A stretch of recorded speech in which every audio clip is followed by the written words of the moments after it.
मुल्क में कोरोना के एक्टिव केसेस की तादाद 10,788 हो गई। गुज़श्ता 24 घंटे के दौरान 26,492 अफराद के टेस्ट किए गए। 707 अफराद में वायरस की तस्दीक हुई।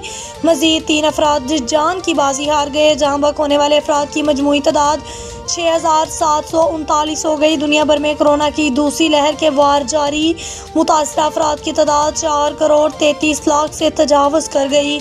11,58,800 से ज़ायद अमवात हो गई। अमरीका में हलाकतों की तादाद 2,30,500 से बढ़ गई। भारत में 1,19,000 से ज़्यादा हलाकतें हुई।